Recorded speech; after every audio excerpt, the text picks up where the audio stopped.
Pemirsa, kontroversi soal Bandara IMIP di Morowali, Sulawesi Tengah, terus menjadi sorotan nasional.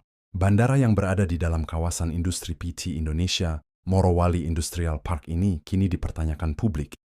Mulai dari siapa yang bertanggung jawab, bagaimana status hukumnya, hingga siapa yang sebenarnya meresmikan. Berikut laporan selengkapnya. Bandara IMIP di Morowali tiba-tiba menjadi viral setelah sejumlah pejabat dan publik mempertanyakan keberadaan fasilitas penerbangan yang berdiri di tengah kawasan industri besar, namun dinilai minim kehadiran negara.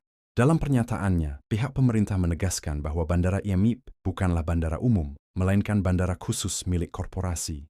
Status ini memungkinkan sebuah perusahaan membangun dan mengoperasikan bandara untuk kepentingan internal, termasuk mobilitas pekerja dan distribusi logistik industri.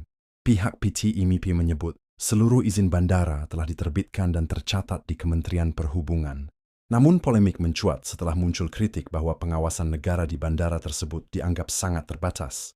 Tidak tampak petugas bea cukai, imigrasi, maupun aparat CIQ secara permanen yang menimbulkan kekhawatiran mengenai potensi celah keamanan dan kedaulatan. Sejumlah anggota DPR menyebut bahwa keberadaan bandara yang terbatas aksesnya, namun melayani aktivitas industri besar, harus disertai pengawasan negara yang lebih kuat. Mereka menilai bandara ini tidak boleh beroperasi layaknya wilayah tertutup yang tidak sepenuhnya terpantau oleh negara. Di tengah gaduhnya perdebatan publik, muncul klaim di media sosial bahwa Bandara IMIP pernah diresmikan Presiden Joko Widodo. Presiden membantah tegas hal itu. Beliau memastikan bahwa dirinya tidak pernah meresmikan bandara tersebut. Artinya, seluruh proses pembangunan hingga pengoperasian sepenuhnya berada di bawah tanggung jawab perusahaan, sesuai regulasi bandara khusus. Di satu sisi, keberadaan bandara ini dinilai memberi manfaat besar bagi percepatan logistik dan investasi industri nikel di Morowali.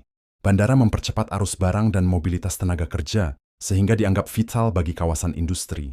Namun di sisi lain, lemahnya kehadiran aparat negara menimbulkan kritik keras. Mulai dari isu transparansi, keamanan nasional, hingga dugaan bahwa fasilitas strategis ini beroperasi tanpa kontrol negara yang memadai. Pemerintah kini didesak untuk memperkuat pengawasan, sekaligus memastikan bahwa setiap fasilitas strategis, termasuk bandara privat, tetap berada dalam kerangka hukum dan kedaulatan Republik Indonesia. Dari Morowali, Sulawesi Tengah, tim liputan melaporkan.